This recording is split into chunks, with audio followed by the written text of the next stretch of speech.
Saludos amigos de 3030, qué bueno que están con nosotros este domingo ya 15 de marzo, bienvenidos. Tenemos un programa sumamente interesante, variado también como siempre. Más adelante aquí en 3030, bueno, les recuerdo estamos en vivo a través de la señal de TSI, de Televicentro y también a nivel mundial a través de las distintas redes sociales, plataformas digitales de Televicentro. Tenemos un tema muy variado, les decía, un programa muy variado. Vamos a hablar más adelante de este decreto de emergencia que se puede aprobar en los próximos días en el Congreso Nacional para que le dé facultades a la Junta Directiva del Seguro Social de hacer compras rápidas de medicamentos, de insumos médicos quirúrgicos, de contratar subespecialistas y tratar de salir de la crisis, de la calamidad en la que se encuentra el Seguro Social. Más adelante tendremos los expertos hablando sobre eso. También, esta semana que inicia hoy domingo, el Congreso Nacional podría, lo vamos a confirmar en unos minutos, aprobar, y es una buena noticia, la ley de empleo a tiempo parcial. Más adelante aquí en 3030. Pero el primer tema es el tema del cual todos estamos hablando, el tema que nos preocupa a todos, el tema del aumento del precio del barril del petróleo, el tema de los combustibles y todo lo que eso podría implicar, está implicando en todo el mundo y Honduras evidentemente no es la excepción. Para eso, nuestros invitados son especialistas en el tema. Les ruego por favor toda su atención, les sugiero toda su atención para poder, y me incluyo, podamos entender bien qué es lo que está pasando. ¿Qué es lo que podría pasar en un corto y mediano o largo plazo sobre este asunto que es de conveniencia general? Es decir, no hay nadie que no pueda decir que no se siente afectado por el aumento en el precio de los combustibles y por supuesto lo que eso podría generar en inflación, en precio de bienes, servicios, canasta básica, etcétera, etcétera. Esta noche tengo el gusto de presentarles aquí en el estudio a don Eduardo Oviedo, secretario de Energía. Don Eduardo, bienvenido, gracias por estar aquí. Muchas gracias a usted y a los televidentes. Gracias por estar aquí. También nos acompaña don Fernando Lobo, es el jefe de la Comisión Administradora de Petróleo de la Secretaría de Energía. Don Fernando, bienvenido. Buenas noches a ustedes y al público. Gracias. También nos acompaña don Juan Carlos Segovia, director de la Asociación Hondureña de Distribuidores de Petróleo. Gracias, ADIPE. Gracias por estar aquí, don Juan Carlos. Gracias, Edgardo, por la invitación y al público. Muy bien, muchas gracias. Está con nosotros también don Alejandro Cafati, él es oficial de Política Económica del Consejo Hondureño de la Empresa Privada y ya un archiconocido de todos ustedes, don Julio Raudales, expresidente del Colegio de Economistas, actual rector de la Universidad José Cecilio del Valle. Bueno, atención a todos si han estado un poquito despistados el fin de semana, no se han enterado de las noticias, aunque yo dudo de que no lo sepan, que mañana entra aumento del precio del diésel de más de 5 lempiras. Aquí está el detalle. El precio de los combustibles a partir de mañana lunes 16 de marzo, atención, en Tegucigalpa, la super aumenta 4 lempiras con 22 centavos, la regular 3.12. Aquí hay un agregado que dice subsidiado por el gobierno, porque ya veremos en unos minutos que el aumento a la regular debería ser por lo menos de 5 lempiras.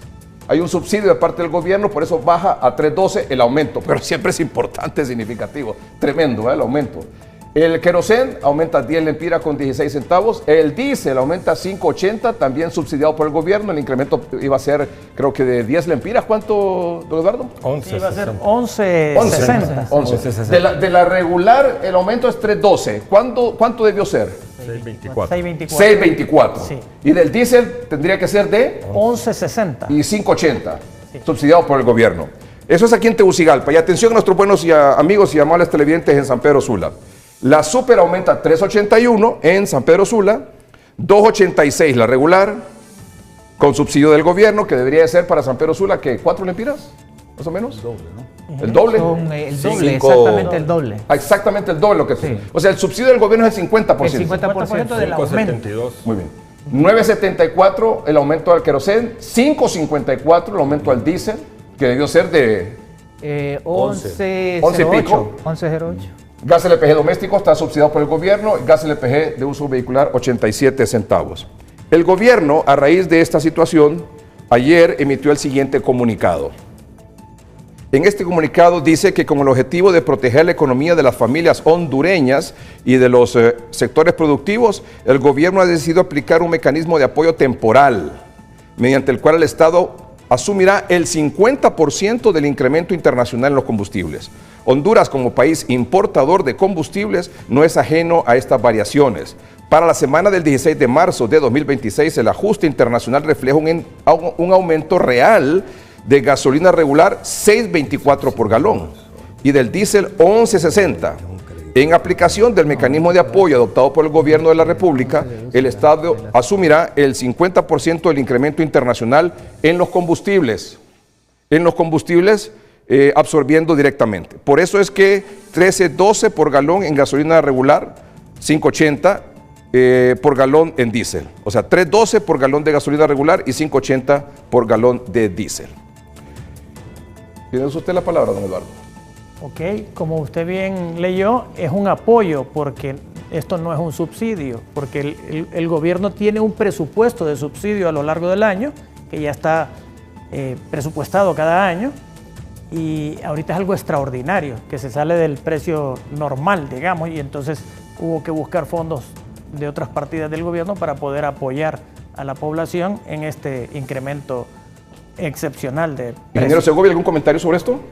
No, es una medida que toma el gobierno actualmente y evidentemente como lo menciona el ministro Oviedo, es una partida extraordinaria y que va a impactar alrededor de 200 millones de lempiras por mes. Don Alejandro. Bueno, primero hay que felicitar ese tipo de medidas, ¿verdad? Porque vienen de alguna u otra forma a reducir el impacto en el bolsillo del pueblo hondureño. Hay que evaluar, porque acordémonos que esto no es que va a terminar esta semana, se va a mantener, y el gobierno ahí sí tiene que hacer un trabajo excepcional con la Secretaría de Finanzas para identificar los fondos necesarios para mantener ese tipo de subsidios. Estoy seguro que hay un pero. Sí, a ver, primero entender un poco el contexto. Todos los combustibles en Honduras tienen un impuesto, cobran un impuesto. Por ejemplo, hasta hace poco más de 4 años, el impuesto a la gasolina, si no me equivoco, a la superior, era como de 1.41. El gobierno anterior redujo este impuesto, eso no es un subsidio, es equivalente, pero no es lo mismo y hay que decirlo, ¿verdad? Redujo el impuesto de 1.41 de dólar a 99 centavos. El 30%. Correcto, en la superior. En la superior, solo para poner un ejemplo. En el caso de la gasolina regular creo que está como en 89 centavos de dólar. 84, una cosa así, porque se redujo el impuesto. Entonces, lo que yo entendería que está haciendo la actual administración, aparte de esa medida que se mantiene, si no me equivoco, es bajar un poco más el impuesto, ¿no? Porque es equivalente, ¿verdad? Es equivalente. Puede que no sea exactamente lo mismo, puede ser que estén buscando dinero, pero al final la caja del Estado es única y lo que estás haciendo entonces es quitándole el peso que tiene el impuesto que cobran los combustibles para que la carga de los consumidores de combustibles no sea tan alta. Un momentito, usted está diciendo, por ejemplo, que aparte de este subsidio que está dando el gobierno del 50% del incremento, para que no se traslade el 100% y no que solo la mitad al usuario, aparte de eso, ¿el gobierno debería reducir el impuesto que cobra por galón de combustible? No, está reduciéndolo ya. O sea, es equivalente por lo menos. No estoy entendiendo eso. Es que antes no estoy entendiendo eso. Si se mantuviera con la tasa, con el impuesto que tenía anteriormente, hace 3 años, 4 años, estaría más o menos recaudándose alrededor de 18 mil millones, 19 mil millones. Actualmente se está recaudando 13 mil millones de lempiras. O sea, el gobierno anterior le bajó el impuesto a los combustibles. Es el impuesto que percibe el gobierno por cada galón de combustible que nosotros consumimos. Los famosos 10 lempiras que se mencionó, eso se le bajó. Y este gobierno lo continúa haciendo. Sí, correcto. Sí. ¿Va a reducir más ese impuesto? Aparte de eso, ¿va a reducir más ese impuesto? No, ahorita no hay ninguna medida ¿De reducción más de impuesto? No. ¿Una medida extraordinaria de reducir el impusto mientras dura este asunto de la guerra? Yo creo que es lo que está diciendo, es un equivalente. Es un equivalente, el ¿verdad? hecho de que haya un apoyo al precio. O sea, que no se reduce el impuesto, pero le estamos dando aquí que el aumento sea del 50%. Sí, exacto. Si me permite, Nada más. Mire, sí, la idea es aproximadamente eso. Se está captando actualmente por el impuesto único al diésel un aproximado de 11 lempiras por galón. Pero ya se está subsidiando 5.80 y en años anteriores llegó a subsidiarse hasta casi 8 lempiras. El peligro es cuando el subsidio o el aporte que quiere dar el gobierno al pueblo pasa del impuesto. Excede entonces el impuesto. ahí hay un problema, porque entonces hay que sacar la diferencia de otros fondos. Ahí es donde no se quiere llegar nunca. O sea, ¿y ese impuesto es en la regular, super y diésel? Todos los combustibles tienen un impuesto diferente unos que otros. El más alto es el de la gasolina superior, el más bajo es el del queroseno, GLP.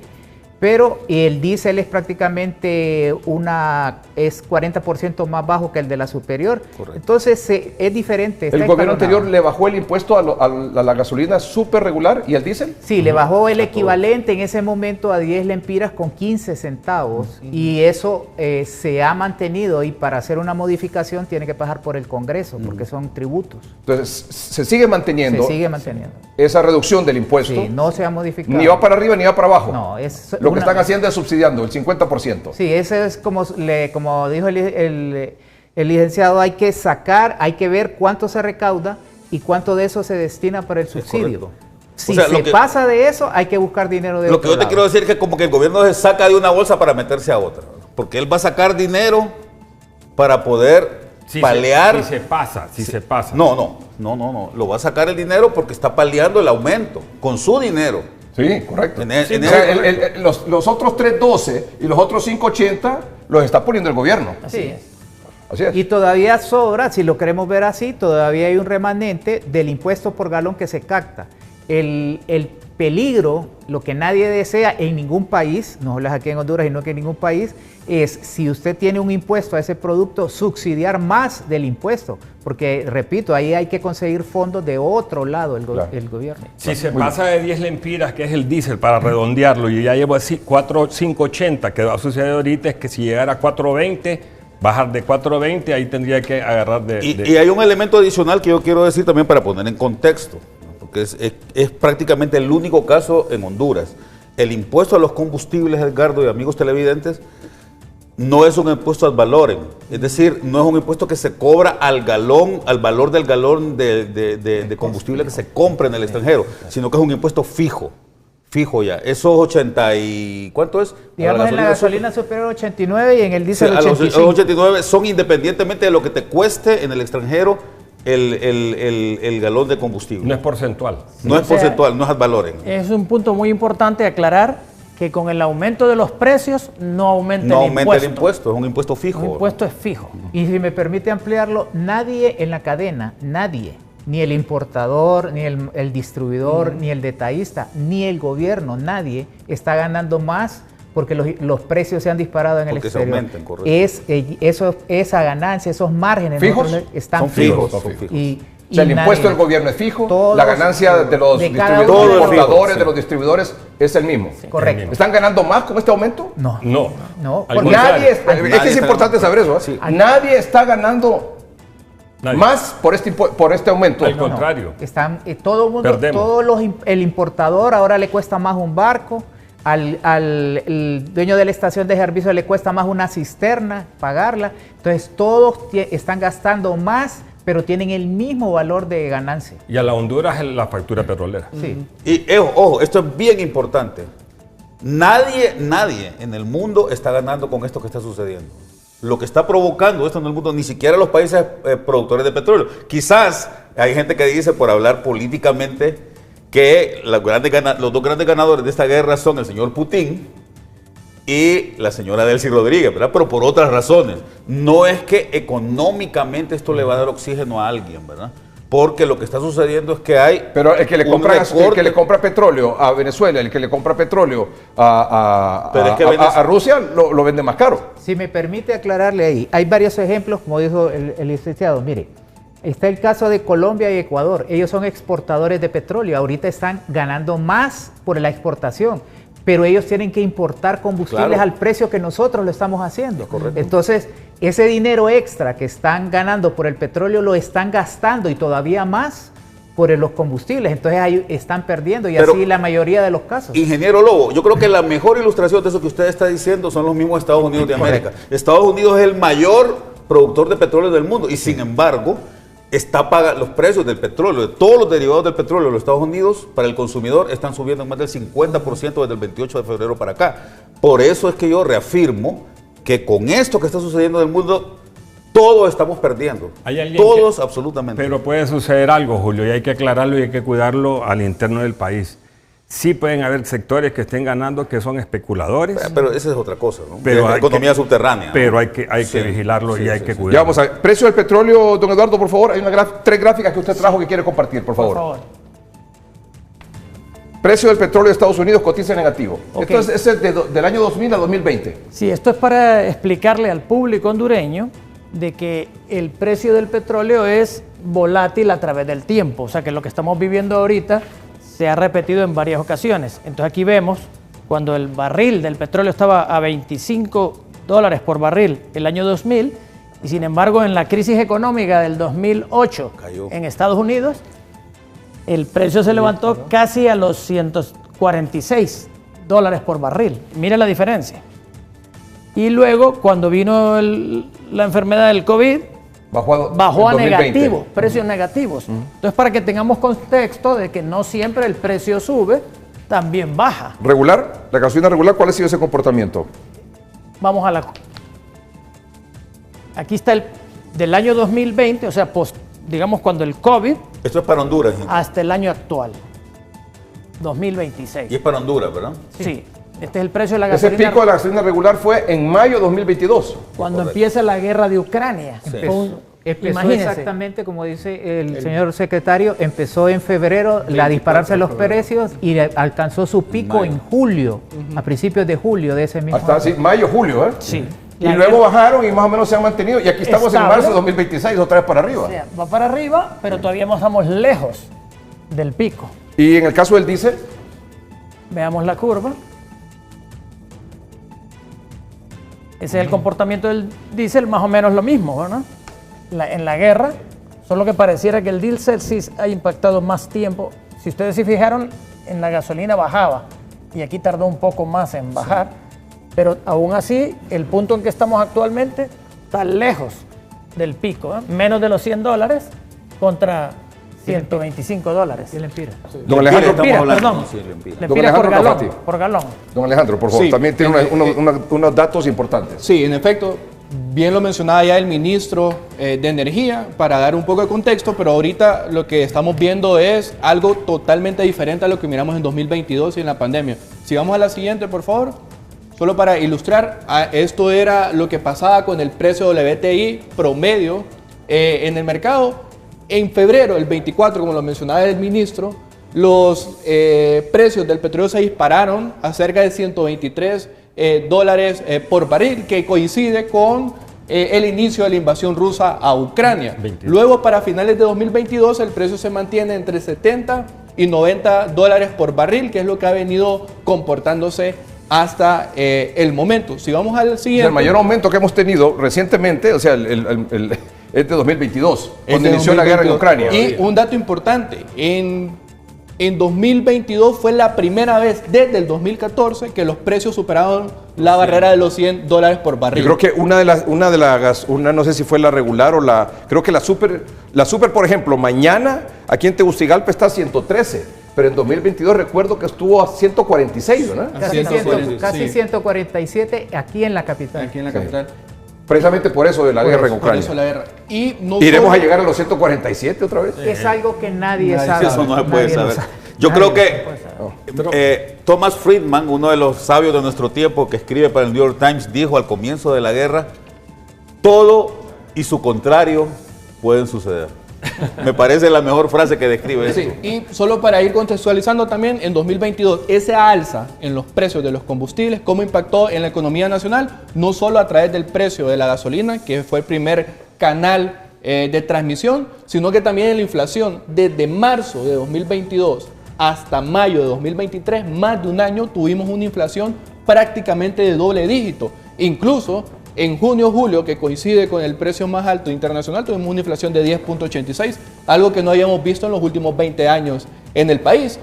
En este sentido, hoy lo que nos tiene en esto son la escalada de las tensiones entre Estados Unidos, Irán e Israel. Y hay tres puntos importantes particularmente. Los ataques a la infraestructura energética de Estados Unidos a Irán, el tema de riesgo de suministro global de petróleo, porque el Golfo Pérsico es una zona energética importante para el planeta, y sobre todo la reacción de los mercados incluso ante riesgos potenciales. Es decir, no necesariamente tienen que haber bombardeos a la infraestructura de Irán para que ya estemos viendo las consecuencias en los mercados internacionales. Si pasamos a la siguiente, pero ¿qué es el Golfo Pérsico? El Golfo Pérsico lo integran Irán, Omán, Emiratos Árabes Unidos, Arabia Saudita, Kuwait e Irak. Coinciden que esos países concentran probado el 48% de la reserva de petróleo a nivel mundial. Y todo este tema que debe aquí es el corredor energético más importante del mundo. Por ahí salen las exportaciones de petróleo. Cuando hablamos del estrecho de Hormuz, es este fragmento que se ve acá. Este fragmento, por ahí pasan cerca de entre 20 y 21 millones de barriles de petróleo diarios. Eso es alrededor del 20% del consumo mundial de petróleo y cerca del 30% del comercio mundial de gas licuado.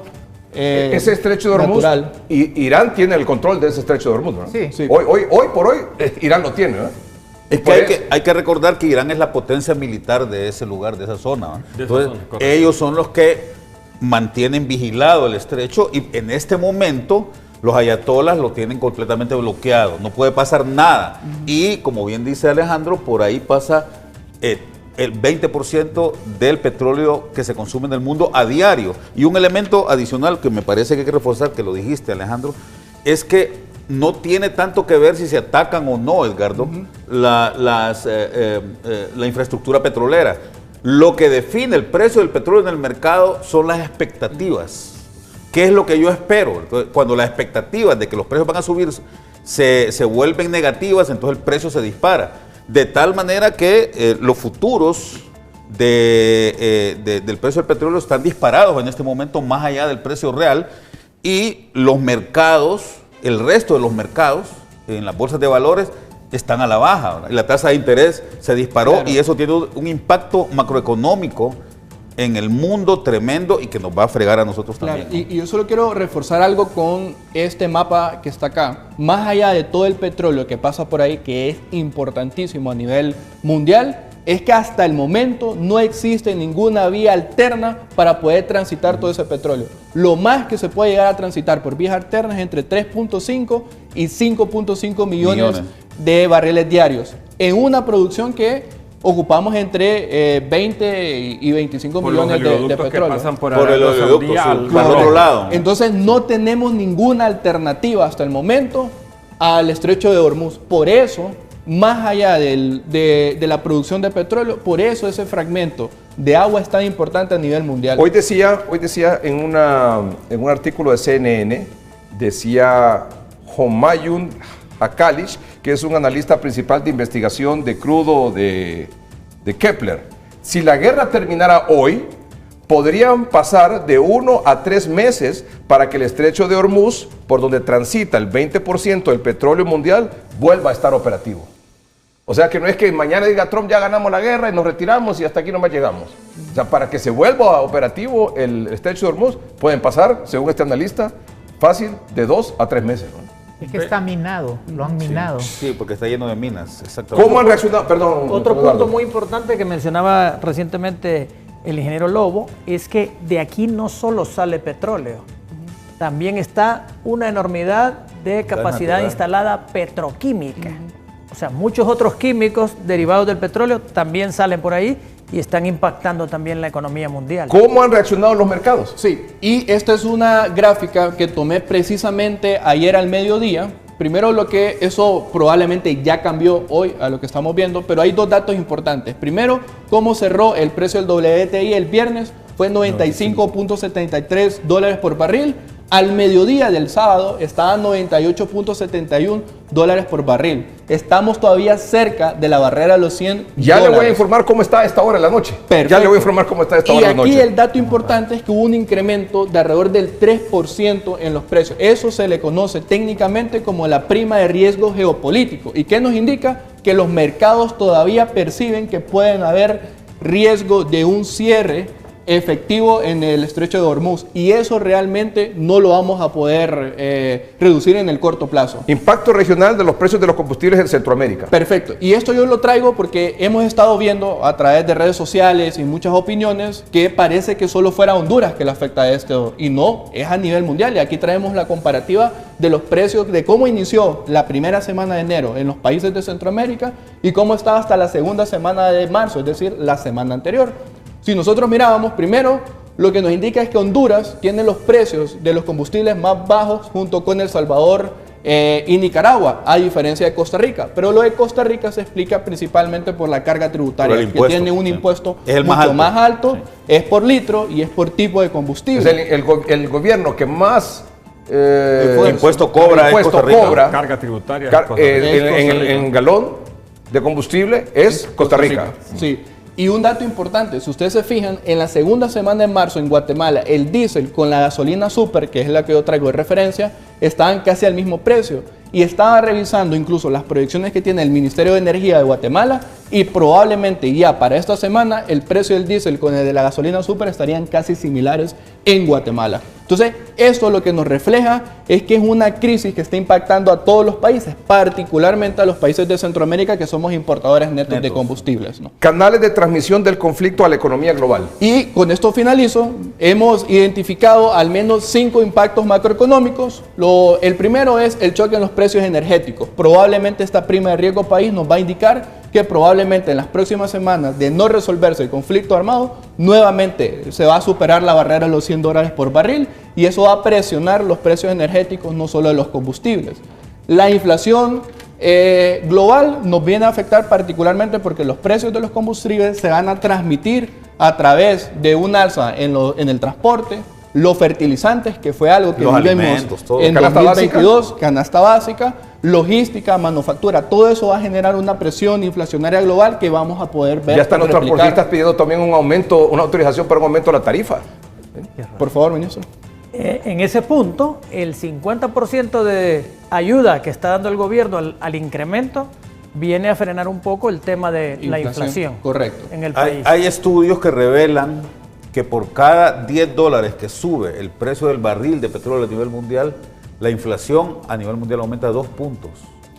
2 puntos. Y el precio de los combustibles, los refinados, casi 2.25 centavos de dólar. Bueno, en 2022, el Banco Central de Honduras demostró que cerca de entre el 30 y el 40% de la inflación de ese año era inflación importada, producto de los precios de los internacionales de combustibles.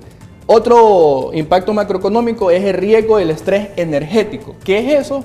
Es que los mercados perciben que puede haber un bloqueo prolongado del estrecho de Hormuz, y eso lo que va a provocar es que los países de la OPEP tengan que sacar de sus reservas estratégicas mucho más rápido de lo que están sacando ahora. Y eso sí sería drástico para la economía global. La desaceleración del crecimiento global, obviamente todas estas expectativas macroeconómicas se van a traducir en menos crecimiento probablemente de la economía global. Esto va a depender, y eso coincide en la mayoría de economistas a nivel mundial, va a depender de cuánto dura la guerra. Si la guerra dura menos de 4 semanas, el impacto va a ser menor, pero si dura más de 4 semanas, el impacto va a ser directo sobre los niveles de crecimiento. Eso es lo que han dicho todos los expertos, ¿verdad? El punto crítico de la guerra son 4 semanas. Y ya llevamos 3 ahorita, ¿no? Ya llevamos 3. Incluso va a haber probablemente... Comenzamos la tercera. Sí, estamos comenzando la tercera semana. Probablemente... Hoy comienza la tercera. Hoy son 15 días. 15 días. Sí. Correcto. Y aquí probablemente lo que estaríamos viendo a través es una reducción de la inversión, ya sea por los precios energéticos muy altos o por la incertidumbre. No, porque la tasa de interés se va a disparar. Claro. Sí. Y finalmente la prima de riesgo político en los mercados, geopolítico, perdón, y eso tiene que ver en parte con los sistemas financieros internacionales. Probablemente, y ya se están analizando los escenarios a nivel mundial, estaríamos viendo un alza en los precios de los commodities y una volatilidad en el sistema financiero internacional. Así que estos 5 shocks lo vamos a ver a través de la energía, y la energía no solo es la energía para producir algo, sino también los combustibles, el transporte marítimo, aéreo y terrestre, vamos a verlo impactado. Los niveles inflacionarios, que ya lo mencionaba el ministro, en Honduras se está subsidiando para ver de qué manera se frenan, y obviamente los mercados financieros que nos van a venir a afectar. Vamos ahora con los precios de petróleo hoy domingo 15 de marzo. Por favor, si lo puedo mostrar. El siguiente texto. El precio del petróleo subió el domingo por la noche a su nivel más alto desde julio de 2022. después de que el gobierno de Trump sugiriera que la guerra con Irán podría durar varias semanas más y el presidente Donald Trump pidiera ayuda a la comunidad internacional para reabrir el estrecho de Hormuz a los petroleros. El crudo Brent, la referencia mundial, subió 2.4% hasta situarse en torno a los $105.66 por barril. El petróleo estadounidense subió un 2% hasta los $100.64 el barril. La guerra en Irán, liderada por Estados Unidos e Israel, ha entrado ya en su tercera semana y ha causado la mayor perturbación del mercado petrolero de la historia e impulsando el precio del petróleo por encima de los $100 por barril, como en efecto está esta noche. No, está a 98.56 está ahorita.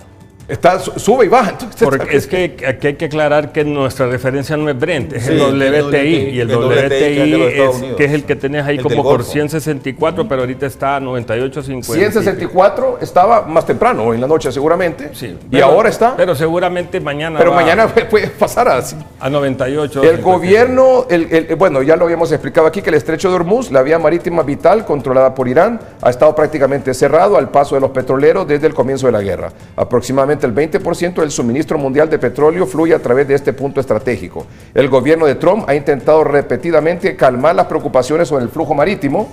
Trump ha declarado que Estados Unidos enviará fuerzas navales para escoltar y proteger a los petroleros en su ruta fuera de Medio Oriente. Sin embargo, la administración ha reconocido recientemente que podrían pasar semanas antes de que el ejército esté preparado para iniciar dicha operación, es decir, para liberar el estrecho de Hormuz. Lo que pasa es que al presidente Trump se le está pensando sobre si vale la pena ¿continuar? No, retirarse. Retirarse o no. Continuar o retirarse. A ver, está claro que él quiere retirarse, ¿no? Lo que está valorando es si... Está claro que quiere retirarse por todas estas consecuencias. Claro, porque además la guerra es altamente impopular políticamente en los Estados Unidos. Sí. Eso está en todas las encuestas. Él tiene una aceptación sumamente baja, está en un punto crítico y él sabe que necesita retirarse, pero también retirarse le puede generar una situación muy compleja a nivel político, porque no queda claro si, aunque él lo diga, si se retira, él puede alegar que ganó la guerra, ¿verdad? Porque el régimen de los ayatolás sigue, porque además las últimas noticias es que las reservas de uranio siguen presentes, a pesar del ataque que se hizo de la guerra de los 12 días el año pasado. Todavía se comprobó que hay uranio en Irán y que ese es el objetivo principal de este ataque, ¿verdad? Controlar la producción de bombas atómicas por parte del régimen iraní. Bueno, entonces, ¿vamos a seguir en la guerra, sí o no? No se puede saber. Yo vuelvo otra vez a Thomas Friedman, sí, ¿verdad? Todo o su contrario puede suceder. Aquí quizás lo que hay que rescatar, entre comillas, de Irán es que ha sido muy inteligente, ¿no? Que ha llevado la guerra de lo militar a lo económico, y está presionando no solo a Estados Unidos, sino a la economía mundial. Lo que es un arma de doble filo también, porque ellos necesitan el estrecho de Hormuz para poder exportar. De ahí no tienen ninguna otra forma para exportar. Pero están generando presiones globales para ¿A Irán le conviene que siga la guerra? No, por supuesto que no. ¿No? Ni el ¿A Israel? No, a Israel sí. No, Netanyahu es el único, creo, que quiere que esto siga, porque a Netanyahu lo que le interesa es que se controle completamente la fuerza armada de Irán, ¿verdad? Que no ha sucedido, a pesar de que está muy devastado Irán militarmente. Todavía no está vencido del todo. Irán, Julio dice, Irán no quiere seguir con esto ya. Por supuesto que no. Israel sí. Israel sí. Yo creo que Estados Netanyahu Unidos sí quiere. Tampoco, no quiere. Pero no puede. Pero no puede salirse. Ahora, una cosa importantísima también, que no sé si la dijiste, Alejandro, es que todos estos países que mencionaste, Emiratos Árabes, Arabia, Omán, que está por allá, Kuwait y el mismo Irán, el 100% de su producción, el 100% pasa por aquí. O sea, ese 20% mundial es el 100% de todos estos países. O sea, entonces quiere decir que las economías de estos países, Irak, Kuwait, Qatar, Emiratos Árabes, están en sumo peligro. Y ya Irán estaba pasando por una situación económica bastante devastada, ¿verdad? Irán estaba con una inflación galopante antes de la guerra. El régimen de los ayatolás estaba sufriendo muchísimo desde la perspectiva económica, y esto, por supuesto, que la va a dejar en peor situación. Vamos a un corte comercial. Aparte del subsidio que da el gobierno, ahí dice el comunicado que es de forma temporal, ¿verdad? Es el subsidio del 50%. esa temporalidad se puede extender ¿cuánto tiempo? Bueno, ahorita lo que hemos pensado es un mes. Empezamos cuando la semana pasada se subió, ver un mes y ir observando mensualmente, pero también el gobierno no tiene capacidad infinita de dar un apoyo. O sea que si la guerra se extendiera puede llegar un momentito que, que los precios sigan subiendo y que el gobierno diga ya no puedo seguir subsidiando. Podría ser. Aquí lo que tenemos que garantizar es el suministro. Correcto. Eso es lo que hay que Porque ese es uno de los peligros. Que el galón más caro es el que no se tiene. Porque nosotros no tenemos reserva, ¿verdad? Si hay reservas de 8 días por ley que tenemos que tener en las terminales, pero Hay reserva de 8 a 10 días.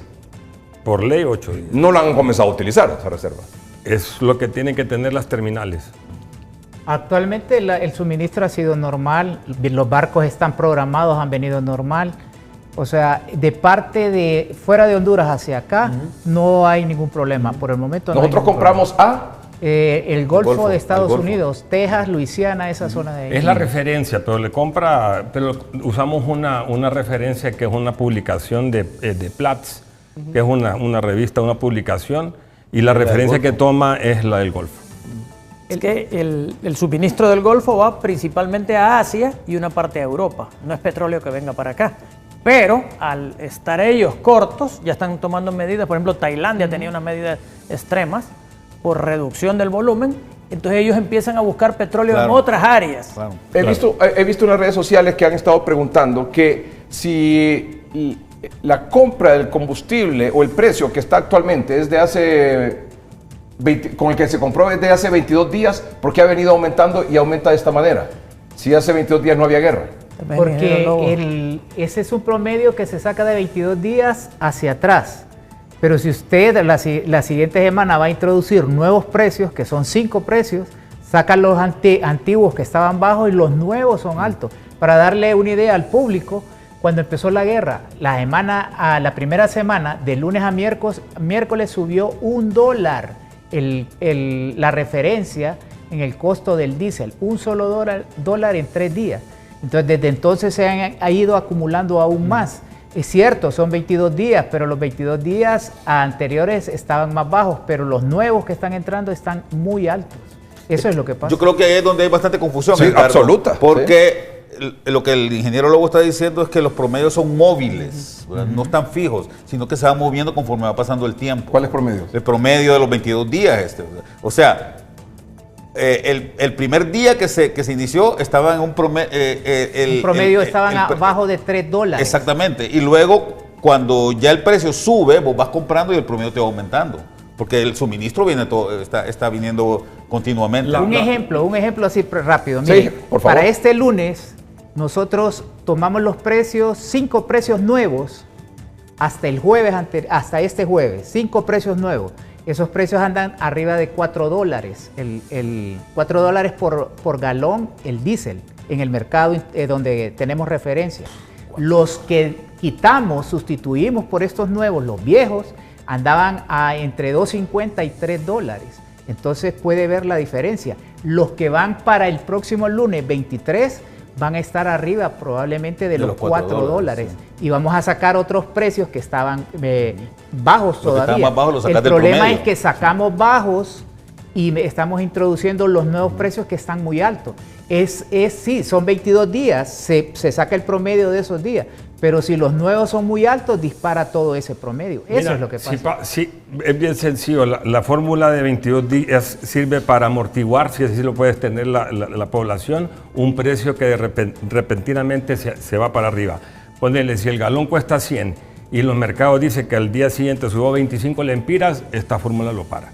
Sí. Lo para porque... Por lo menos lo amaina, ¿no? Lo amaina, pues sí, lo amaina, porque el promedio baja. No se le traslada inmediatamente a la población porque tiene precisamente estos 22 días para ir en el tiempo ajustándolo. En base a eso, entonces, ¿qué podemos esperar para el lunes 23? Muy parecido.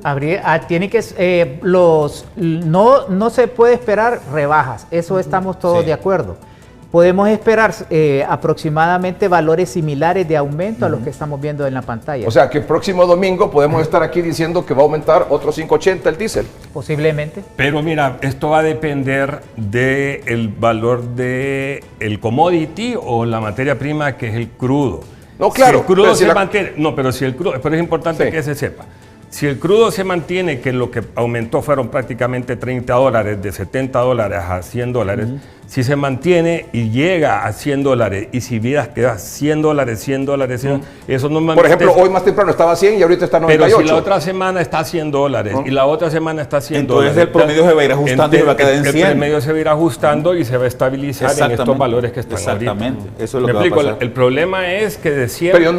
Pero habrían siempre aumentos. No, Ya no. No, ya no, porque pero- se estabiliza. porque se estabilizó, porque se estabilizó. Pero tendríamos siempre precios altos. Ah, no, claro. o sea, el choque es salvaje. No es que el van a aumento es bajar, salvaje. No es que van a bajar, sino No. que se estabilizarían. El problema sería es que fuéramos viendo de que 100, 110, 120, Correcto. 130, No, ahí sí, no va para arriba. Esto va pa. Por y eso es que mira, Thomas Friedman también dice que el efecto en el petróleo es cohete pluma, ¿verdad? Porque Sí. cuando sube va como un cohete y cuando baja como una pluma. Ya volvemos. Vamos con algunas preguntas directas. Los altos precios del petróleo, combustible, ¿están ligados directamente a la guerra en el Medio Oriente? Totalmente. ¿no? Totalmente. Así es. Totalmente. Esto- Y le recuerdo al público que no ha terminado la guerra de Rusia y Ucrania. Sí. Que fue el inicio de esa guerra la que disparó los precios del petróleo en 2022. Sí. La siguiente pregunta. ¿Los aumentos de precios seguirán en la medida que siga la guerra? A nivel Totalmente. mundial va a seguir y Sin nosotros duda. somos parte de ese mundo. Va a continuar, hay que ser realistas. Pero decía el ingeniero Segovia que puede ser que en efecto siga aumentando el precio del barril del petróleo y por consecuencia los combustibles. Pero puede ser que se estabilice en unos 100, 100 y algo, en 99 y que esté jugando por ahí y que ya no haya tanto aumento. O si ya lo hay, que no sea tan No va a ser fuerte, tan drástico. tan fuerte. Pero nos recordemos que todos esos productos se pagan en dólares y nosotros compramos en lempiras en las estaciones de servicio. Hay que tener en cuenta eso. Sí, se van a estabilizar podrían presentarse siempre alzas, pero van a ser ya menos de un lempira, 50 centavos. Sí. Pero si se logra Si estabilizar. se logra estabilizar pero- en exacto, algún pero- momento el precio del barril del petróleo. Ojo, baja, pero no va a bajar. Pero no va a bajar. No. Eso En está, el corto plazo eso no va a está bajar, sujeto a que la guerra termine o no termine. Si la guerra no termina, no hay manera en que los precios Sí. Se estabilicen. o bajen. Bueno, O sea, depende. si la guerra continúa, el petróleo va a seguir aumentando. Bueno, Jamenein, y no quiero alarmar a nadie, pero Jamenein, ustedes saben cómo son los ayatolás, pero amenazó y dijo que el precio del petróleo iba a llegar a $200. Pero recordemos que es el 20%. Mire, el consumo a nivel global son 100 millones de barriles diarios. Sí. 100 millones de barriles diarios. O sea que 20 Lo que millones. pasa por el estrecho de Hormuz son 20 millones. Hay un 80% que está asegurado. Y se están buscando fuentes como la de Venezuela, mejorar la Correcto. producción, la parte de oleoductos, mejorar lo Sí. que cruza Arabia Saudita para que parte de esos 20 millones por lo menos pasen unos 5 a 7 millones por ahí. Claro, Juan y Carlos, eso va a ir. pero ese es el suministro. Sí, por Pero eso. en el tema de precios, Por eso, pero Se va a pagar al mercado. ¿Cuánto Ya, más se pero- prolongue esta guerra, subirán los precios del petróleo y los combustibles? si no se estabiliza alrededor del valor que está el Pregunta, crudo ahorita. cuanto más Sí. se prolongue esta Es lo guerra, que acabo subirán de los decir. precios del petróleo y combustible, lo que acaba de decir Julio Lautaro. Entre más países entren en la guerra, de los que están ahí cerca de Irán, si esos países entran directamente a la guerra, vamos a verlo en el precio del petróleo. Y además expertos mencionaban, incluso al inicio de la guerra, que si se prolongaba más de 4 semanas este conflicto en el Medio Oriente, ya las consecuencias serían mucho más graves de lo que ya estamos viendo actualmente. ¿Los precios del petróleo, combustible, seguirán aumentando hasta que se normalice la situación en el estrecho de Hormuz? Sí. En efecto. Pero es Sin que duda. todo depende más que de la guerra, de la estabilización del precio del petróleo. O sea, la No, guerra... pero es que aquí hay una contradicción esa. o sea, No, porque ya estábamos en 70, está a 100, ya son $30 el impacto que tiene Claro, el crudo claro, por, claro. por el conflicto. Claro. Pero si se estabiliza, que no sabemos, no tenemos la bolita de cristal Sí, así para es, saber, así es. si se estabiliza a $100, la esperanza es que en los próximos 20, 30 días se estabilice también los precios aunque sean al alza, altos, aunque sea al alza. Aunque sea al alza. Licenciado, por ejemplo, si vemos la curva de cuando empezó la guerra de Ucrania, el precio se disparó, pero la guerra ha seguido 4 años Sí. y el Y petróleo Bajó. Sí. Sí. El precio del petróleo, aquí viene lo que decía Julio. El precio del petróleo podría subir hasta los 150 o $200 por barril si no se abre el estrecho de Hormuz. Esa es una amenaza que hizo el ayatolá, ¿no? El líder de los iraníes, pero bueno, yo creo que es una cuestión bien complicada de que puede suceder. ¿Esta situación es una amenaza para la economía, la inflación, el empleo y el crecimiento económico en Honduras? Es una amenaza Es para el una mundo. amenaza Para para el mundo, este es un todo el mundo. reordenamiento global, esto no se... Pero la respuesta es, Es una amenaza. Absolutamente. Es una amenaza. Es una amenaza. ¿cuál es el impacto para Honduras? Aquí más o menos relacionado con lo que presentó hace unos minutos don Alejandro, del aumento del precio de los combustibles. ¿Encarece la canasta básica? Sí. En ¿Inflación? efecto, en También. efecto. ¿Aumento de la tarifa de transporte? También. ¿Desempleo? ¿Encarecimiento de los servicios públicos, don Julio? Totalmente. También. Totalmente. Porque Por eso el apoyo el 50% para que todo esto no crezca tanto, ¿no? O sea, Lo otro, la energía va a subir. La energía eléctrica. sí, pero no ahorita, porque se calcula en periodos de 3 de meses 3 meses, sí, por la ley. por la ley. ¿Cuándo vendría Está siendo ese regulado aumento de de O energía? sea, dentro En junio. en junio. En junio vino un Hacen la- trancacito sí, o hacen la trancazote. revisión del promedio de los costos. Eso depende de la CRE. De la no CRE, correcto, de la Secretaría Comisión Energía ni Reguladora. del ENE, sino que de la CRE. Pero ya no está diciendo que más o menos en junio habrá un aumento de la tarifa. Es lo lógico Sí. porque los contratos están basados en el búnker. Y en el búnker está actualmente casi $20 como estaba en la misma fecha del año pasado. Entonces lo lógico pensar es que sí. Eso depende mucho de la matriz de generación. Mientras no se vaya aumentando la generación de energía, que sea Alternativa, ¿no? alternativa como la eólica, la hídrica, y dependamos más de los hidros, definitivamente el impacto se va a rebajar. Medidas para reducir el impacto del incremento del precio del petróleo y combustibles. La primera, reducción del impuesto que cobra el gobierno por galón de combustible. Ya me dijeron que eso no es opción. Muy difícil. No, pero ya se dio el aporte. Sí, está el subsidio. Como dijo Julio, se sacan de una bolsa y se ponen en la otra. ¿Eso no es posible, don Julio? Yo creo que sí es posible, ¿no? Lo que sucede es que va a depender de la voluntad del gobierno y que tanto el gobierno esté decidido a bajar el gasto, porque la contraparte de los impuestos son el gasto. Si vos decís, voy a bajar impuestos, eso significa que vas a bajar el gasto también. inversión. O tenés que bajar el gasto. O inversión. Pero dentro el gasto. en el momento, ingeniero, señor ministro, No, ahorita solo la ayuda el subsidio temporal. Bueno, Y lo dijo usted que podía ser de un mes. Está planificado para un mes. nosotros planificamos porque se esperaba que esto durara 4 semanas. 4 Hasta ahorita sí. lo hemos planeado para Para 4 un mes. semanas. Para 4 semanas. ¿Se puede fijar un precio máximo? Al fijar un precio máximo, la diferencia siempre tendría que pagarla alguien. El y gobierno. quien la paga es el gobierno. Es igual que mantener un subsidio o congelamiento. Sí. Eso, en pocas palabras, es un congelamiento de precios Sí. que se vio hace 4 años y se mantuvo varias semanas y también había que el gobierno tuvo El gobierno pagar tiene la que ponerlo. Siempre el gobierno tiene que subsidiar si acaso hay un precio tope. En el LPG está fijo el precio. Porque recuerden que la gasolina, al igual que la energía, son precios controlados por el gobierno. Los combustibles son precios controlados, no están sujetos a los movimientos del mercado. Pero entonces, el fijar un precio máximo tampoco es opción. Esa no es opción. No es Ahorita opción. no se ha hablado de congelamiento, ¿no? O sea, el único que está congelado es el Es LPG. LP. Supervisar y controlar la manipulación o especulación de los precios. Sí. Totalmente. Pero Eso recordemos hay hacerlo. que no es tanto la especulación de precios, sino que puede haber, como dijo Juan Carlos, ¿Acaparamiento? un acaparamiento de ciertos sectores que no son propiamente de la cadena, pero que están ahí, que pueden acumular en cisternas, en tanques móviles, por decirlo así, acumulan.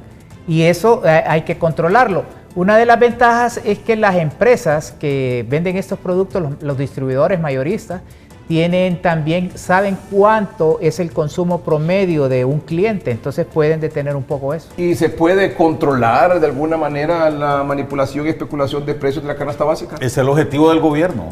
Si hay un objetivo que tiene el gobierno es controlar la especulación, ¿no? Regular adecuadamente para evitar que se den estos abusos que ya estaba diciendo Juan Carlos. Pero mira, antes, ¿no? yo quiero profundizar un poco en esto porque lo quiero decir reiteradamente. El suministro está garantizado. O sea, eso tenemos que estar Hay claros. combustible. ¿Habrá combustible? Y habrá combustible y... Pero caro. Pero habrá combustible. Pero lo que estaba diciendo Fernando, y hemos tenido pláticas directamente con la Secretaría de Energía, con también Desarrollo Económico, que hay que auditar, hay que ponerle mucho ojo al acaparamiento, Correcto. a la especulación, al racionamiento, o sea, no se puede racionar. Nosotros no podemos como gasolineros no podemos racionar el combustible. Entonces nadie en la cadena puede racionar. Entonces no va a llegar el momento. O sea, dice aquí el ingeniero Segovia, habrá abastecimiento de combustible. Sí, caro, pero habrá. Habrá. Uno. Dos. En ningún momento van a acaparar y decir, vamos a vender cierta cantidad de combustible. Sí, claro, eso es lo que hay que evitar. O sea, eso sería un error. Es que ojo con esto, porque son de las opciones, cosas que pueden ocurrir. Claro, claro. Puede venir una estación gasolinera y dicen, no hay. Y espero que suba otra vez y ahora sí hay. Es que el ingeniero... O puede ocurrir también que diga, solo le voy a vender tanto. No, totalmente. Y nosotros como gasolineros no, porque estaríamos cayendo en un delito. O sea, no estamos autorizados para hacerlo. Nosotros si tendríamos que pedir o que fuera una política del Estado de decir no va a vender usted 1000 lempiras, va a vender 500 lempiras. Entonces eso no está establecido. Ahorita tú estabas mencionando que había gente en las gasolineras pues llenando sus combustibles, pero el carro va a llegar un momento en que se va a estabilizar. Sí. Porque antes, normalmente uno anda en la EDH, ¿le va? Ahorita van a llenar sus tanques, pero una vez que ya estén tanques y no cambia su ruta de diario, va a llegar un momento en que se va a estabilizar. El problema es en la parte que está en medio de la cadena, o en toda la estructura, y nosotros como gasolineros estamos trabajando de cerca con la institución, como te estaba diciendo, que hay que auditar a toda la cadena. Claro, y todos los involucrados aquí, que no se esté dando especulación, que no se esté dando racionamiento, y precisamente para evitar ese... Entre estas opciones o medidas se ha considerado, y no sé si funciona o no funciona eso de cambiar los horarios del ingreso en el gobierno, de los empleados públicos, para tratar de aliviar un poco el tráfico vehicular.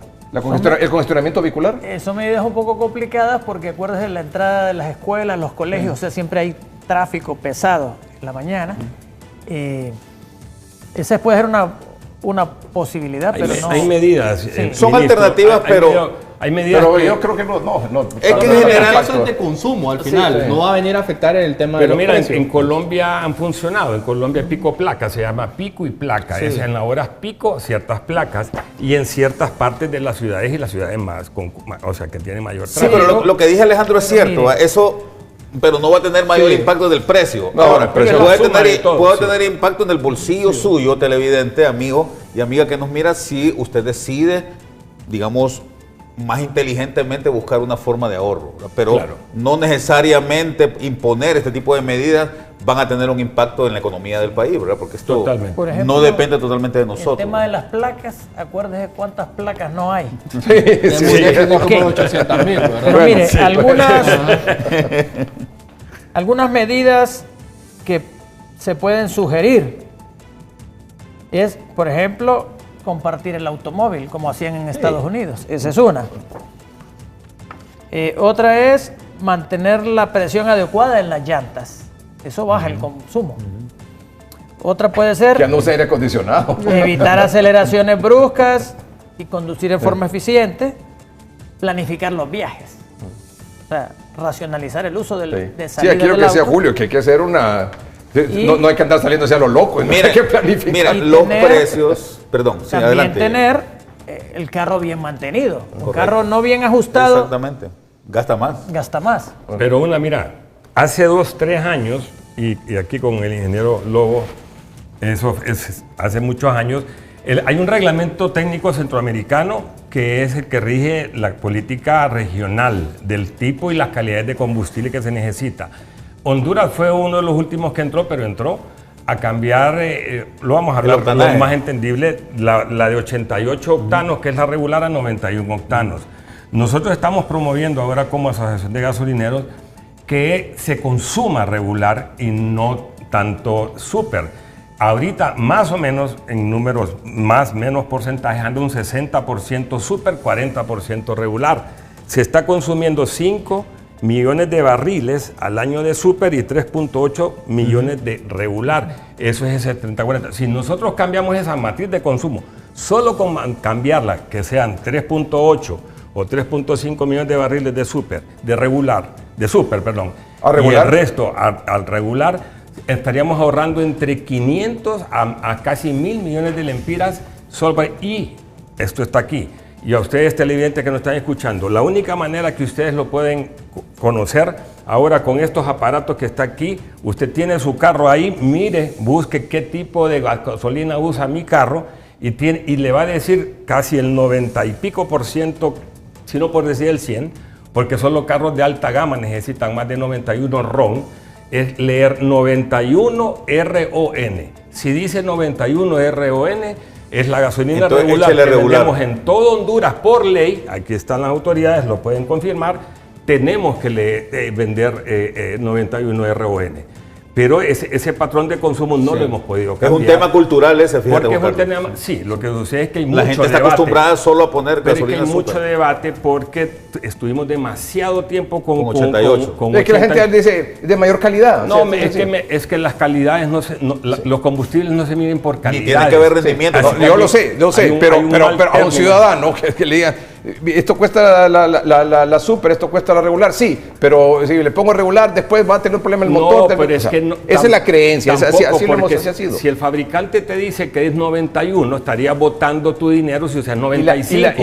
Y hay una diferencia de 12 lempiras. ¿Y ustedes creen que la población, el que usa su vehículo confía o no en el uso de la regular? Bueno, deberíamos de entrar en una campaña a nivel de todo el sector. Yo creo que una campaña de información, de comunicación, de las medidas que se pueden tomar, como esa, por ejemplo, ayudaría mucho. Con las importadoras de carro nuevo, con los talleres, hay que hacer una campaña importante porque son los primeros, los talleres son los primeros que crean la desconfianza. Sí. Pero las compañías que importan, que yo me asusté cuando supe el valor, que andaban entre un 20-30%, los carros nuevos nada más aquí, el 80% vienen de los Estados Unidos. Sí. Entonces, ese parque vehicular, cumple sus especificaciones con 91 octanos RON y se ahorra 12 lempiras, pues. Claro, Juan Carlos, ¿cómo ves el tema del etanol? Pues es una posibilidad y es un proyecto que ahí está encaminado. Yo creo que el ingeniero Fernando Lobo podría dar un poquito más de información cómo está, porque sí se ha trabajado.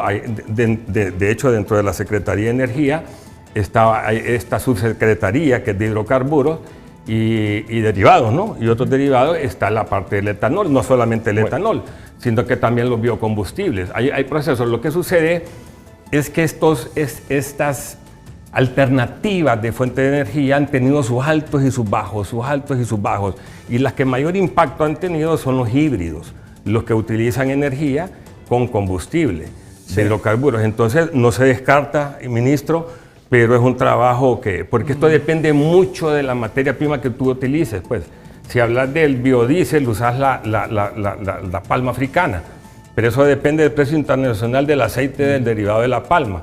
Entonces, gracias, don Eduardo Oviedo, secretario de Energía, don Fernando Lobo, jefe de la Comisión Administradora del Petróleo de la Secretaría de Energía, don Juan Carlos Segovia, directivo de la DIPE, de la Asociación Hondureña de Distribuidores de Productos de Petróleo, don Julio Raudales, expresidente del Colegio de Economistas, y don Alejandro Cafati, oficial de Política Económica del COE. Antes de que termines, nosotros hemos conformado un comité en el COE, un comité, toda la cadena de comercialización, precisamente para ver estos asuntos, y estamos impulsando toda la cadena, la ley de comercialización, que va a venirle a dar muchos beneficios y va a mejorar la parte esta más que todo. Estamos, ¿verdad? Y no hay nada más que hacer, ¿verdad? Perfecto. Listo. No hay nada más que hacer. Nada Esperar más. que termine la guerra. Y ahorrar. Los precios son señales, ¿verdad? Exactamente. Son una señal, y la señal que le está dando el mercado en este momento es: no ande vagando tanto con su vehículo. Ahorre y reconfigure su presupuesto, porque y de la las crisis cosas hay no van que a ser sacarlo. buenas. En el tema de ahorrar, que es distinto a eficiencia energética. Totalmente. ¿No? Es distinto. Entonces, ahorrar. ¿Dónde sugeriría yo que podemos ahorrar? La empresa eléctrica consume combustible. Entonces, ¿qué ocurre? La hora pico es nocturna, de 6 a 8 de la noche. En el día tenemos capacidad solar. En la noche no hay capacidad solar y la sustituimos por petróleo. Entonces, el pueblo hondureño puede ayudar mucho si baja el pico nocturno, desplazando sus consumos a horas diarias para bajar el consumo de combustible nacional que usa la empresa nacional. En otras palabras, no duerma con aire acondicionado. Que pagan la mitad. O las lavadoras, o planchar, todo eso. Vamos de una crisis del combustible y de lo que puede venir a otra crisis, que es la crisis de salud en el Instituto Hondureño de Seguridad Social. ¿Habrá o no decreto de emergencia esta semana en el Congreso Nacional? Los encargados, los responsables de ese tema, después del corte comercial aquí en el estudio. Ya está aquí en el estudio y le agradezco mucho que esté aquí al abogado Víctor Martínez. Él es el director del Instituto Hondureño de Seguridad Social. Gracias por estar aquí, abogado. Bienvenido. Gracias, un gusto compartir el espacio con usted y con... Claro, y con el doctor Roberto Cosenza, diputado del Partido Nacional por el Departamento de Cortés y presidente de la Comisión de Salud del Congreso Nacional. Muchas gracias por estar aquí, doctor. Un gusto, licenciado Melgar, poder compartir con usted el día de hoy. De igual forma, poder compartir con el director ejecutivo, el abogado Víctor Martínez, del Seguro Social. Muy bien, ya entramos en un momentito si habrá decreto o no de emergencia para el Seguro Social esta semana en el Congreso Nacional. ¿Por qué? Porque esta semana también en el Congreso Nacional, hoy es 15, no sé si tal vez martes, sesionan martes 17, miércoles 18 y jueves 19, ¿verdad? Y jueves 19, sí. Cualquiera de estos 3 días, 17, 18, 19, puede ser clave. ¿Para qué? Bueno, creo que es una buena noticia. El Congreso Nacional podría aprobar la ley de empleo a tiempo parcial. ¿Sabe usted eso, doctor? Sí, sí. Aquí está, es el decreto, aquí está, ley de empleo a tiempo parcial. Es un decreto de 23 artículos y el abogado Alberto Cruz, diputado del Partido Liberal por Comayagua, él es el presidente de la Comisión Especial para la Ley de Empleo a Tiempo Parcial. Abogado, buenas noches. Buenas noches, Edgardo. También buenas noches al pueblo hondureño y a sus destacados invitados. ¿Nos tiene una buena noticia? Nosotros como comisión esta semana finalizamos ya el proceso de socialización. Tuvimos 6 audiencias públicas, de los cuales vimos 13 sectores, los principales que nosotros como comisión detectamos y sobre todo pues haciendo énfasis cuáles son los alcances de este proyecto, pero aún falta esperar la opinión de la Corte Suprema de Justicia para el cumplimiento del artículo 219 de la Constitución de la República. O sea, todo está listo, el proceso de socialización se hizo, se incluyó a quien se tenía que incluir, ¿solo está pendiente la opinión de la Corte Suprema de Justicia? Así es, nosotros vamos a revisar también desde el punto de vista legal dentro del Congreso Nacional, porque la Corte ya había dado un dictamen, una opinión legal en el 2022, referente a la reforma del artículo 328 del Código de Trabajo, que es exactamente lo mismo que está sucediendo con este proyecto, y vamos a ver si con ese es suficiente o si como comisión decidimos mandar correspondencia a la Corte Suprema de Justicia nuevamente. ¿Y qué dijo en 2022 la Corte Suprema de Justicia sobre la reforma al Código del Trabajo, artículo 328? 2 puntos importantes que se están cumpliendo también en este decreto. Primero, que es armonioso con lo que establece el convenio 175 de la Organización Internacional del Trabajo, que es precisamente que el decreto no tenga discriminación, sino que garantice un trato igualitario entre aquellos trabajadores que tienen una jornada a tiempo completo con los que tienen a tiempo parcial, que se garantice la proporcionalidad tanto en materia salarial como en materia de prestaciones, que se garantice el acceso efectivo a la seguridad social y sobre todo que hayan protección dentro de la ley para evitar abusos o conversiones forzosas. Todo esto lo garantiza este proyecto, al igual también que exista una armonía con lo que establece el artículo 128, numeral 1 de la Constitución de la República, es decir, que la jornada a tiempo parcial sí puede ser regulada por nuestra Constitución a través de una ley especial. Teniendo o no la opinión de la Corte Suprema de Justicia sobre este proyecto de decreto de ley de empleo a tiempo parcial, ¿se puede aprobar en el Congreso con 65 votos? Con 65 votos porque no requiere una reforma constitucional. Pero se tiene que esperar la opinión de la Corte antes de someterla a discusión. Así es que recuerde que para dictaminarla nosotros tenemos que tener la opinión de la Corte Suprema de Justicia. Sin embargo, esta misma semana vamos a verificar con el Departamento Legal del Congreso Nacional si con la opinión legal que ya emitió la Corte Suprema en el 2022 sobre la misma norma que se va a reformar, que es el artículo 328, si esa es suficiente o si tenemos que hacer una nueva. En todo caso, si esto camina, podría ser esta misma semana que se apruebe esta ley, ¿o no? Así es, nosotros tendríamos tiempo martes, miércoles para deliberar, dictaminar la ley y ya tendría que ser dentro de la agenda que establezca el presidente Tomás Zambrano. ¿Y todavía nos queda la semana del 23? Así es, recordemos previa que Semana Santa. Porque la idea era sí, que la ley se aprobara antes de Semana Santa, ¿verdad? Así es, recordemos que hay una confusión de muchas personas creyendo que esta ley simplemente es para empleo temporal.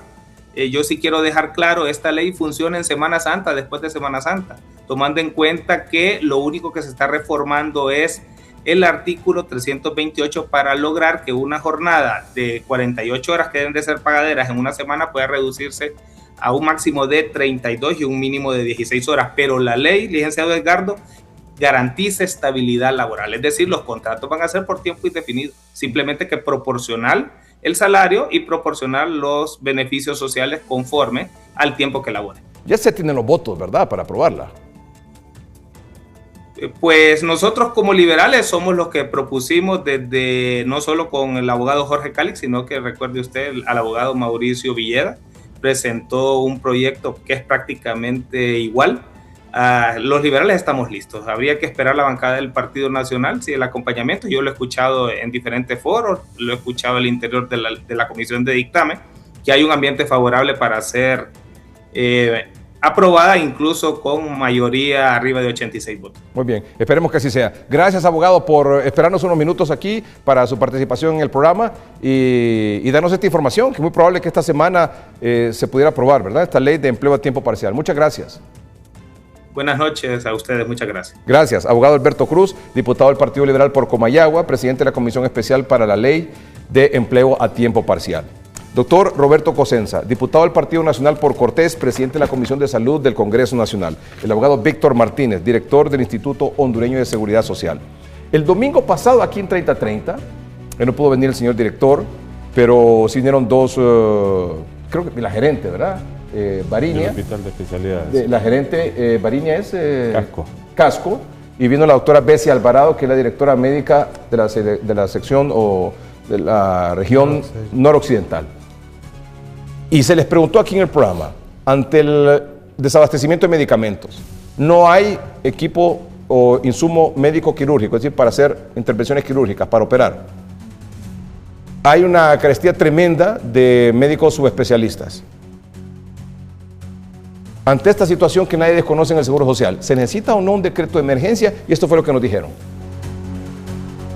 ¿Considerarían ustedes necesario un decreto de emergencia hoy en el Seguro Social? Para el Seguro Social sí, para poderlo liberar, y estos 45 días es ser un poco más ágil.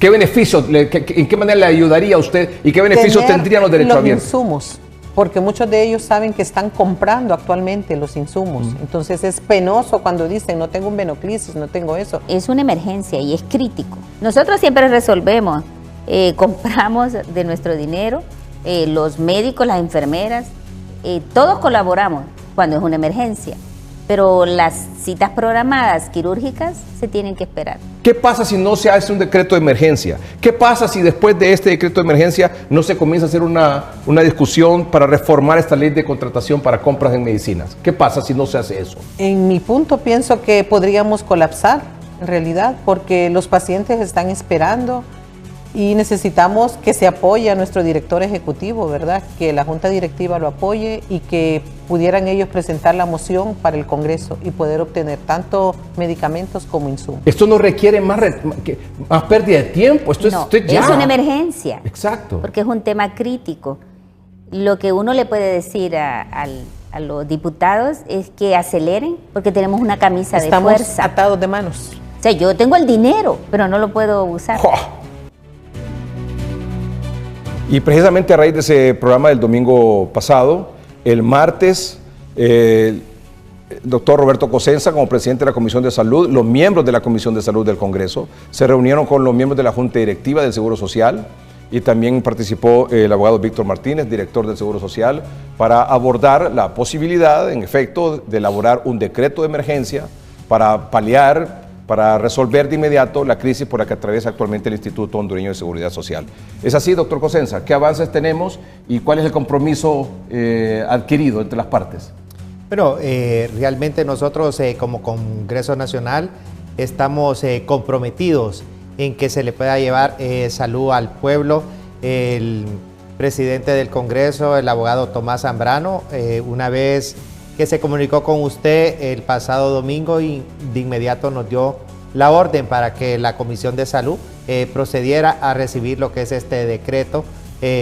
Nos reunimos con la Junta Directiva, el director ejecutivo, para poder socializar mejor este decreto, y ellos han estado trabajando en este decreto de ley que nosotros esperamos de que ya el presidente Juan Azfura en esta semana pueda decretar la emergencia en el Seguro Social. Acláreme, ¿viene un decreto de emergencia del Ejecutivo o del Legislativo? Pero, ¿cómo funciona eso? Se piensa de que viene sobre todo del Ejecutivo el decreto de emergencia. ¿Y ese decreto viene elaborado por la Junta Directiva del Seguro Social y usted como director? Sí, efectivamente. Fíjese que yo quiero aclarar que precisamente en las primeras reuniones que tuvimos con Junta Directiva, nosotros desde el punto de vista técnico y de la Administración Superior hicimos un diagnóstico preliminar de la situación institucional, ¿verdad? Tanto en la parte administrativa de procesos como en la parte financiera, incluso actuarial. Precisamente de ahí es donde surge la iniciativa y la propuesta de la Dirección Ejecutiva precisamente hacia Junta Directiva de que esa es una posible solución. Precisamente en la reunión que tuvimos esta semana con Junta Directiva se les hizo saber eso, que es una propuesta de la Dirección Ejecutiva. Lógicamente que Junta Directiva tiene que evaluar y de repente proponer incluso otras alternativas. Pero sí se ha discutido eso y como bien preguntaba usted, las declaratorias tienen que venir del Ejecutivo. Entonces tiene que emitirse primero de parte de la Presidencia a través del Consejo de Ministros para luego entonces escalarlo al Congreso Nacional, porque ellos son los que ratifican entonces la emergencia y decretan el... Así es el camino que se va a seguir. Y yo escuché al presidente Fura, creo que fue el jueves, que dio declaraciones, ¿verdad? Dijo, en el próximo Consejo de Ministros lo estoy firmando. Y no sé si habrá Consejo de Ministros, no sé si el lunes, mañana lunes o por tarde el martes o miércoles. ¿Sabe algo ustedes de eso? Bueno, nosotros pensamos de que en esta misma semana se pueda aprobar este decreto de emergencia. Los pacientes no pueden esperar. Claro. Y algo que nosotros tenemos muy claro, que la Dirección Ejecutiva del Seguro Social tiene claro realmente cuáles son esas necesidades que se deben de cubrir. Aquí se las apunté yo. Claro, ese decreto de emergencia sería por un año, ¿verdad? Más o menos. Así de vigencia. Es un año. Y usted no necesita, señor director, para comprar medicamentos, para abastecer de medicamentos, la farmacia y el Seguro Social. Lo que hace falta, sí. Usted necesita comprar medicamentos, material médico quirúrgico, los insumos para operar. Así es también. Porque tiene una morra quirúrgica de ¿cuánto se podría...? Tenemos en Tegucigalpa un aproximado de 2.500 personas, San Pedro Sula 4.000. 2.500 personas en Tegucigalpa esperando por una intervención quirúrgica. Sí, y 4.000 en San Pedro. Y 4.000 en San Pedro. Casi 7.000 personas esperando que las operen. Lamentablemente. ¿Y cuánto tiempo están esperando? Bueno, tienen más de 2 meses, casi 3 meses de estar esperando, por falta de material médico quirúrgico. Y usted necesita eso, además de comprar los medicamentos para abastecer en la farmacia, comprar insumos médicos quirúrgicos, también usted necesita comprar equipo. Yo, en los reportajes que hemos hecho y que han entrevistado a los compañeros del noticiero hoy mismo, radiografía, equipo para hacer radiografía, está mal, lo entiendo. Sí. Para hacer resonancias, para hacer tomografía, señor director. Sí. Actualmente sí hay varios equipos que están, recuerde que hay una compra también de equipos de 716 millones de lempiras. Lo que pasa es que lamentablemente, digamos, el proceso de mantenimiento, los contratos de mantenimiento, los cancelaron previo a adquirir o tener ya en disposición el equipo. Un momentito, ese es un equipo de 716 millones de lempiras que se hizo a través de una compra directa en el Seguro Social en el gobierno anterior. Efectivamente, sí. ¿Se está usando ese equipo? No, estamos a la espera, estamos en el proceso precisamente. No, es que yo no sé si es reír o llorar en realidad, ¿verdad, doctor? No sé si es reír o llorar. De una compra directa, 716 millones de lempiras en un equipo para... Todo, para hacer todo esto. Todo eso, exactamente. Pero no se puede usar. ¿Hace cuánto lo tienen ahí en el Seguro Social? No lo tenemos. Recuerde que todo esto es un proceso de adquisición. Los proveedores precisamente tienen que hacer sus compras también con sus proveedores internacionales para que todo esto venga. Y fíjese qué interesante los dos temas que usted abordó anteriormente, ¿verdad? Porque nosotros le estamos apostando mucho ahorita, digamos, a cambiar la matriz de la adquisición de medicamentos. y estamos inclinándonos mucho con lo que es un UNOPS. Está bien, Y a través de Naciones Unidas. Ok, exactamente, a través de Naciones Para Unidas. hacerlo más transparente, ¿verdad? Para hacerlo más transparente Bien. y más ágil, Muy bien. ¿verdad? Porque ellos manejan lo que le llaman un LTA, que es Long Term Agreements, que son ya acuerdos a largo plazo, ¿verdad? Que ellos hacen licitaciones internacionales y ya tienen a disposición. Muy bien. Digamos. Pero ¿qué pasa? La semana pasada, casualmente, ¿verdad?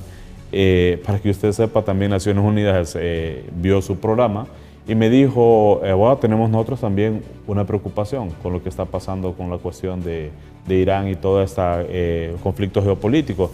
Y es el hecho de que probablemente también los shipments de medicamentos se van a encarecer y también los medicamentos se van a poner escasos. Entonces, no solo impacta la cuestión de combustible, sino que también nos va a impactar a nosotros de repente en la adquisición y en la disposición realmente de medicamentos. Pero solo termíneme de explicar. Ese equipo valorado en 716 millones de lempiras, que se compró de forma directa, ¿no lo tiene el Seguro Social todavía? Todavía no. ¿Y si lo tuviera aquí, lo pudiera usar? La mayoría sí. Tenemos ¿Cómo que la mayoría sí? Ok, porque tenemos equipo, mire, que va para la clínica periférica. Ahorita nos también detallaron que en la parte de la Ceiba, en Santa Rosa de Copán, digamos, las instalaciones no tienen la capacidad, ¿verdad?, como para soportar ese tipo de equipo. Porque no se hicieron de repente las evaluaciones técnicas en cuanto a disponibilidad eléctrica para poder conectar. No. Bueno, pero cualquiera diría, no, me solo cambia la electricidad y ahí un cable, sustituye un cable por otro y ya. Algunas propuestas alternativas va hacia eso, quitar el equipo de repente que era viejo y llevarlo a otras localidades que de repente no tienen ese lugar. Pero también es también tiempo que tenemos que invertir en eso para tener disponible de eso. O sea, usted propone el decreto de emergencia precisamente por esto. Entre tantas cosas, imagínense que los procesos es un riesgo enorme porque tenemos más de 104 procesos que solo tenemos 51 procesos o 51 servicios que tienen contrato vigente. 41 más o menos no tienen y otros no tienen contrato para nada, estos están vencidos. ¿Qué pasa? Es un riesgo enorme del proveedor porque casualmente el proveedor tiene que estar generando o ingresando reclamos administrativos para que le pagamos. Ellos nos hacen servicio, pero de repente, Edgardo, puede llegar el momento en que nos digan, no, la verdad es que no nos está conveniendo estar en esa situación porque no le pagamos a nuestros mismos empleados, no podemos comprar suministros. Es más, imagínense que si nosotros hoy en día iniciáramos un proceso de adquisición vía licitación de todas esas empresas que actualmente no participarían. Porque como nosotros mismos le debemos dinero, están morosos con nosotros mismos, entonces no participarían.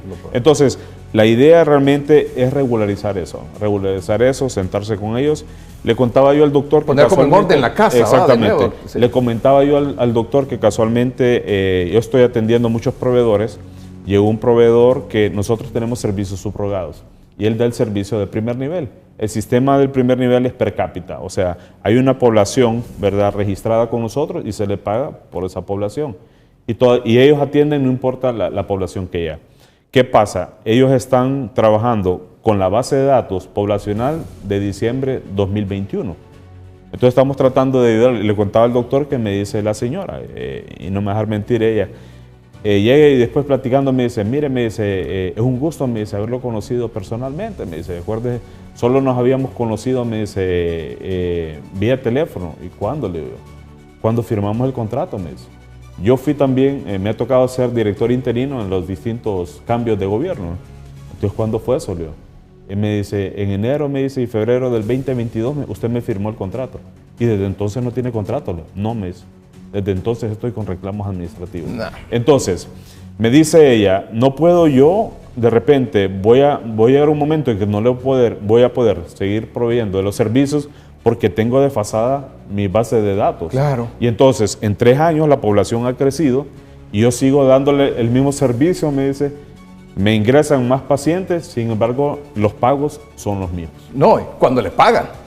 Porque hay, por ejemplo, en Choluteca ahí tiene una clínica subrogada del Seguro Social, que no sé cuánto, me decía un reporte de un compañero periodista en Choluteca, que ya no quiere seguir dando el servicio, pues, por la cantidad de dinero que le debe el Seguro Social y que no le puede pagar a los empleados. De repente el mismo proveedor que estamos hablando. Vale.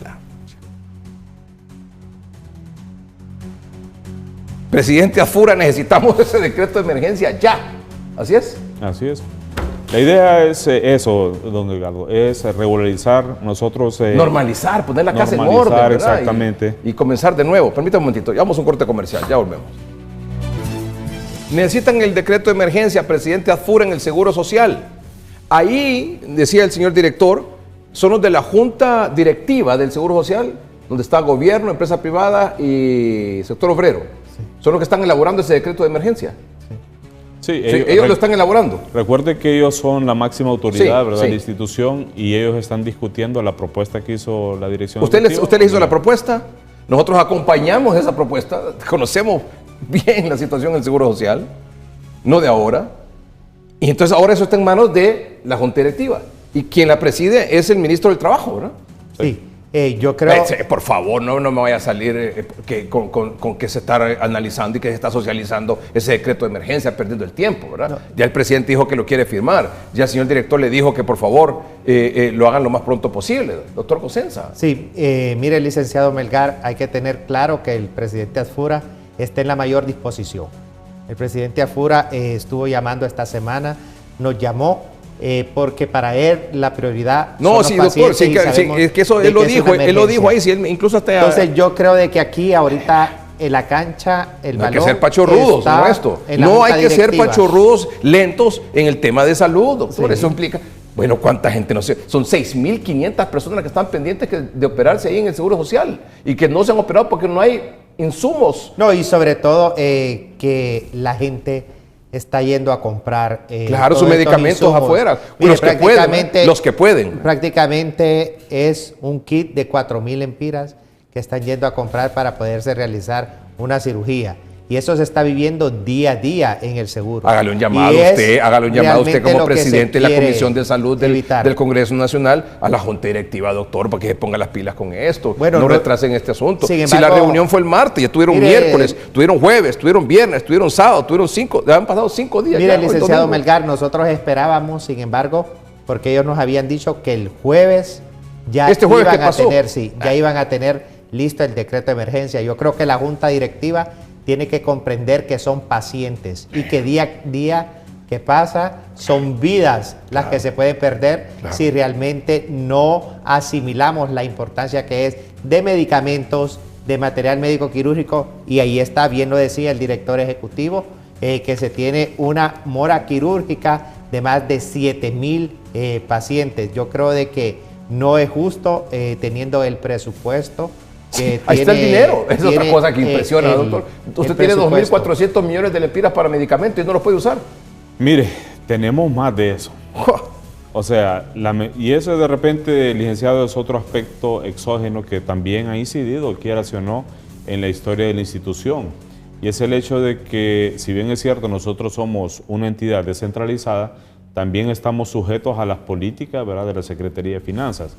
Y quiero dejar claro también que la Secretaría de Finanzas también, en la medida en que nosotros hemos mencionado esto, también nos ha abierto sus puertas, ¿verdad? Y hemos estado trabajando muy en conjunto y nos han puesto a su disposición sus técnicos y hemos avanzado en eso. Y le explico por qué. Precisamente existe una ley de responsabilidad fiscal, precisamente donde se establecen techos presupuestarios.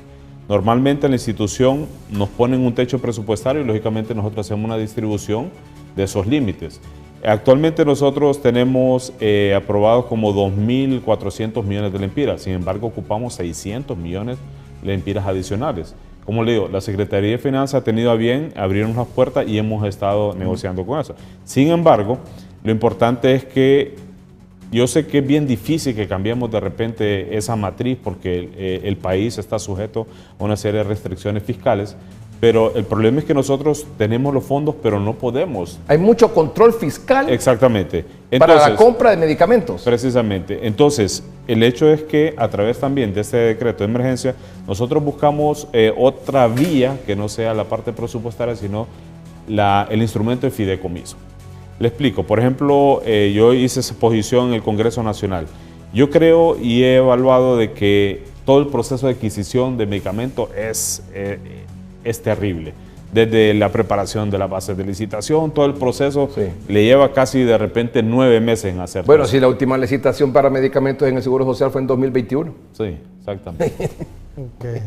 Entonces, lo que estamos proponiendo nosotros son nuevos modelos de adquisición a través de la subrogación de farmacia. O sea, ¿qué es lo que queremos hacer nosotros, licenciado? Es que la demanda sea igual a la oferta.